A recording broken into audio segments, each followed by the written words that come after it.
La parole est à Monsieur Frédéric Maillot pour le groupe GDR.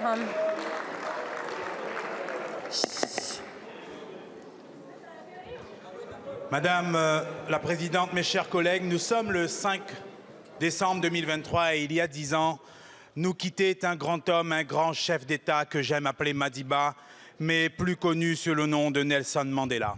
C'était un homme de paix, un homme qui a combattu l'apartheid, la discrimination et l'oppression de son peuple. Cet homme que l'Occident aimait décrire comme terroriste, mais qui a finalement vu l'histoire lui donner raison jusqu'à devenir prix Nobel de la paix en 1993. Madiba a fait de sa vie un combat pour la paix, adepte de la non-violence. La non-violence, c'est le but auquel je souscris, car il nous faut avancer vers la paix. Est-ce un hasard du calendrier si cela fera dans 2 jours que le conflit israélo-palestinien hante nos débats? 2 mois que ces images d'horreur occupent nos esprits et nos consciences. Mes chers collègues, face à l'horreur, ne faisons pas partie de ceux qui se contentent de paix, de peu. Nous ne voulons plus d'une trêve, nous voulons la paix. Nous ne voulons pas d'annonce présidentielle sans effet, nous voulons la paix.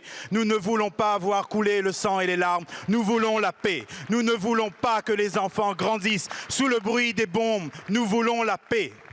Loin de moi d'émettre des vœux à la Miss France, je veux ici parler de solutions politiques concrètes. C'est pourquoi j'interpelle le gouvernement. Madame la Première ministre, quelle solution la France a-t-elle prévu de mettre en œuvre pour faire avancer la paix? Qu'est-ce que la France prendra? Quand est-ce que la France prendra sa part pour l'arrêt des massacres inhumains qui touchent des vies innocentes? J'ai commencé avec Madiba, je vais terminer avec celui-ci. Nous savons très bien que notre liberté est incomplète sans la liberté des Palestiniens. Je l'affirme ici, là où il n'y a pas de justice, il n'y a pas de paix. Battons-nous, battons-nous pour qu'advienne la paix. Merci beaucoup. La parole est à Madame Laurence Boone, ministre en charge de l'Europe. Merci Madame la Présidente, Mesdames et Messieurs les députés. Monsieur le député Frédéric Maillot, je l'ai dit précédemment, nous avons demandé la trêve, nous continuons de demander la trêve et nous continuons de parler de paix. C'est d'abord un drame pour les familles des otages, pour les familles déportés, disparus. Et je voudrais que nous ayons une pensée pour nos 4 compatriotes qui sont toujours disparus.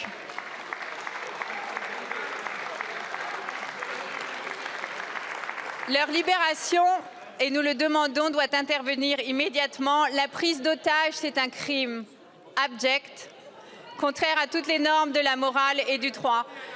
La position de la France, monsieur, a toujours été très claire. Elle repose sur 3 piliers: sécuritaire, humanitaire et politique. Sécuritaire, nous l'avons dit, c'est le droit d'Israël de se défendre dans le respect du droit international humanitaire. Humanitaire, je le répète, humanitaire, c'est la protection des civils à Gaza, c'est la trêve que nous avons demandée encore et toujours. Et enfin, politique, car il n'y aura pas de paix sans solution politique à 2 États, et la France a toujours été extrêmement claire et a œuvré sur ce sujet. Je vous remercie de m'avoir écouté. Merci beaucoup. 2 secondes. Mais vous étiez à moins... Non, vous aviez écoulé votre temps, désolé. La parole est à Monsieur Stéphane. Vous aviez même eu du rab. La parole est à Monsieur Stéphane.